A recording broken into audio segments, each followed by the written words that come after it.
I mean, I'm not a freak or anything. Like, I'm not going to chase people, but like, if someone goes out and murders somebody, and they feel really good about that, and that really fills them up with joy, as sickening as that sounds, through that horrifying act, like, how can that be good if, you know what I mean? Well, here's the thing. We've never seen anyone offer that kind of behavior who was in the vortex at the same time. We've never known anyone to be tuned into who they really are and offer behavior that is damaging to others. It just doesn't happen that way.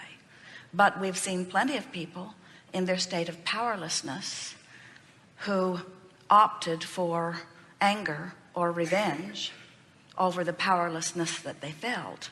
And we have to say, if we were speaking to them individually, we would prefer them finding their power than feeling powerless. Sometimes, as people hear us coaching people even up the emotional scale, they worry. In fact, most people would rather that their friends be depressed than be angry or revengeful. You're a lot less trouble when you're depressed. Just keep to yourself. But we would rather see you find your power, and hopefully we can call you through it before you act on that revenge. But there are a lot of people who get themselves into a corner where they feel powerless, where they try to level the playing field by acting out like that. And so we will say this to you, and a lot of people don't want to hear it. But even when those, such as Hitler, who caused so much destruction and discomfort and pain and sadness for so many, they were co-creators in the process. In other words, nothing ever happens to anyone who's not in some way in vibrational alignment with it. And we know that's hard to hear, because you want to say, I didn't know. And it's sort of where the question was earlier today. Why did we come with amnesia? Why didn't we have this knowledge? And we say, you just got to step back far enough to accept that you are eternal beings. And this thing that you call death that you are so worried about isn't the awful thing that you think it is. And when even someone as wretched as you all have defined Hitler to be has his croaking experience, he will leave behind that resistance and he will reemerge into pure positive energy. And a lot of people don't want to hear that. I suppose, like you said earlier with the very first question, you look at the good out of every situation, not the worst that's happened. The positive out of that war and that experience for the world.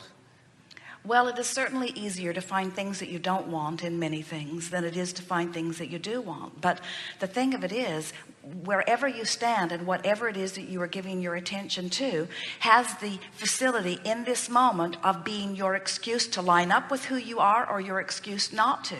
And there's just no way of getting around the fact that your inner being and who you are and the God within you is not going to join you in that resistant pushing against anyone. In other words, it's sometimes hard to realize that you are at the very core of you, and at the most of you, you are liquid love. You are one who loves.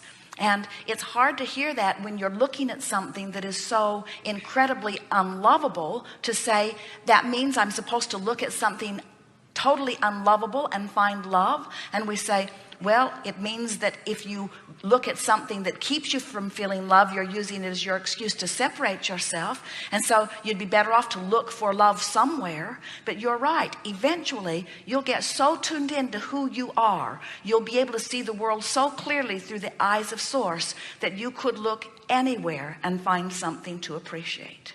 And that's what a true uplifter does, you see.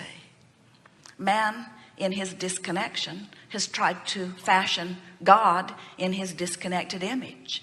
And so you've come up with a lot of bogus things that are just not the way that it is. But any of you, if you're wanting to, can test it out for yourself.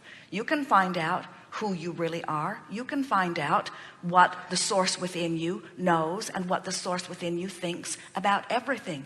You can take every subject imaginable and focus it until it is active within you, and you can feel your alignment or your misalignment. And in time, you will be in the vortex where you will consistently know how Source feels about everything, including something that is